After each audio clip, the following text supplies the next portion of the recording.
Je suis Wyatt Green et vous écoutez Radio Gotham. Chers auditeurs, c'est une soirée difficile. Les Gotham City Rogues ont encore perdu contre les Jets de Metropolis. Visiblement, ce n'est pas cette année qu'on va gagner le championnat. Hormis la colère des supporters, il semblerait que la soirée soit agitée à Gotham. On me signale de multiples hommes étranges ayant des allures de hibou. Doug, t'es sûr? Oui, visiblement, il s'agirait bien d'hommes habillés en hibou.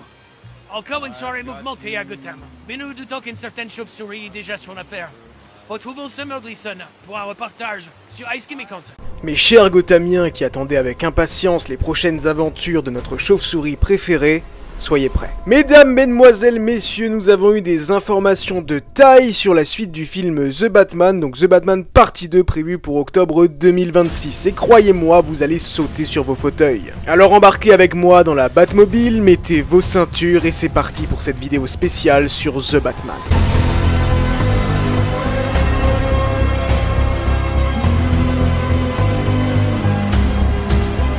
Évidemment, avant qu'on rentre dans le vif, et oui, désolé, mais on est obligé d'y passer, je vous invite à vous abonner à cette chaîne pour ne rien manquer de l'actualité super-héroïque, à laisser un pouce et à activer la cloche. Vous pouvez également devenir des membres soutiens et donc rejoindre la chaîne pour avoir accès à du contenu exclusif. Tout est dans la description. Alors que le prochain chapitre de cette saga de crimes épiques de Matt Reeves s'apprête très bientôt à se dévoiler dans les prochaines semaines avec la sortie de The Penguin sur Max, nous avons eu des informations exclusives de la part de Matt Reeves lui-même sur The Batman partie 2, parce que bon, ça fait un petit moment quand même qu'il écrit le scénario, et ben visiblement ce serait terminé, et le tournage commencerait dès l'année prochaine. Et une chose est sûre, si vous avez aimé le ton et l'aspect enquête de The Batman, vous allez adorer probablement The Batman partie 2. Par contre, si c'est quelque chose que vous avez pas aimé, là ça va être plus compliqué. Vous le savez, ça fait maintenant plusieurs mois qu'on suit sur la chaîne le développement de ce The Batman partie 2, qui initialement devait sortir l'année prochaine, mais qui finalement a été repoussé de 1 an. Et on en a eu des théories, on en a eu des rumeurs sur des vilains, des choses qui ont été teasées par des acteurs eux-mêmes. On pense notamment au Chapelier Fou, Jarvis Tetch, qui a été teasé par l'acteur de Barry Keoghan, qui devrait donc incarner le Joker dans ce The Batman partie 2. On a également Clayface, une version réaliste de Clayface, comme on a pu le voir par exemple dans la série récemment Batman Caped Crusader, produite également par Matt Reeves, qui a été largement teasé depuis un moment, depuis même presque juste après la sortie de The Batman partie 1. Et donc on s'est vraiment longtemps posé la question de qui serait le vilain de ce The Batman partie 2, ou les vilains, parce qu'à mon avis il va y avoir quand même des vilains, mais il y a quelque chose qui a été teasé par Matt Reeves lui-même. Tout d'abord, vous attendez clairement pas à découvrir des vilains qui seront fantastiques, car il l'a déclaré, ils iront jusqu'aux limites du fantastique, mais l'univers The Batman ne sera jamais complètement fantastique, donc vous ne verrez jamais un Killer Croc ou un Gueule d'Argile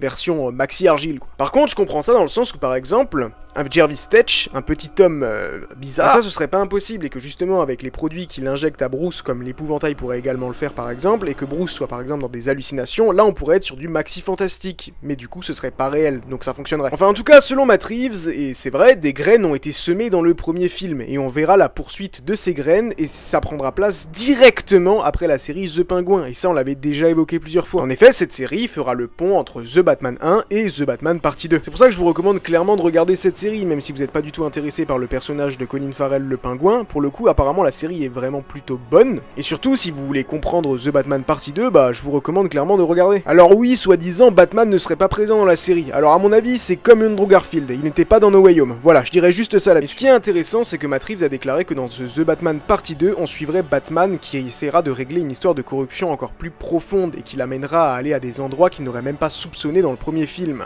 Il déclare qu'on verra des aspects de Batman qu'on n'a encore jamais vus jusqu'à aujourd'hui. Que Batman se bat constamment contre des forces, mais contre des forces qui ne peuvent pas toujours être exorcisées. Si je devais faire une théorie, et c'est pas que moi qui fais la théorie, mais ça a été tout Twitter qui l'a faite, je pense clairement qu'il fait référence à la Cour des Hiboux. La Cour des Hiboux est une organisation secrète fictive dans l'univers DC, plus particulièrement dans les aventures de Batman, apparue pour la première fois en 2011 dans la série de bande dessinée Batman de Scott Snyder à Greg Capullo. La Cour des Hiboux s'est rapidement imposée comme l'un des ennemis les plus dangereux et énigmatiques du Chevalier Noir. Mais qui est ce groupe en détail? En fait, la Cour des Hiboux, c'est un groupe d'élite mystérieux qui aurait régné sur Gotham City depuis des siècles. Composé des membres les plus riches et influents de la société gothamienne, cette organisation tire les ficelles dans l'ombre, influençant les décisions politiques, économiques et sociales de la ville. Leurs origines remonteraient à l'époque de la fondation même de Gotham, et leur pouvoir est de rester caché derrière des mythes et des légendes.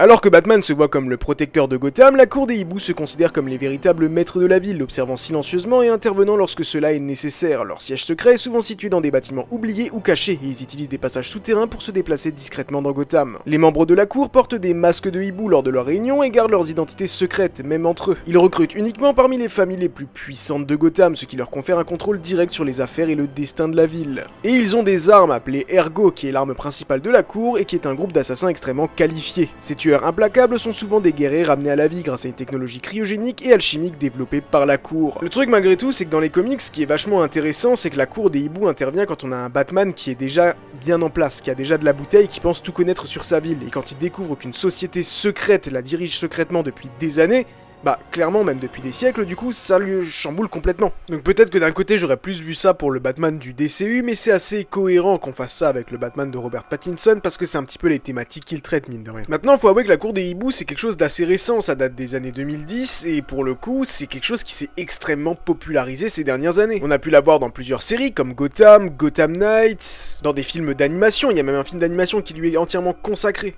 Et surtout dans le jeu Gotham Knights. En tout cas, si c'est bel et bien la cour des hiboux, pour le coup, j'avoue que j'ai pas encore vu énormément d'indices là-dessus dans le premier film, même j'en ai vu aucun à vrai dire. Mais là, je vais clairement me le regarder encore une fois, bien que je l'ai déjà vu une quinzaine de fois ce film, et essayer de voir s'il n'y a pas un détail caché que Matt Reeves aurait mis quelque part. Si vous avez vu quelque chose, dites-le moi dans les commentaires, et dites-moi aussi si ça vous intéresserait du coup d'avoir la cour des hiboux sur grand écran. Et on se donne rendez-vous très bientôt à Gotham City.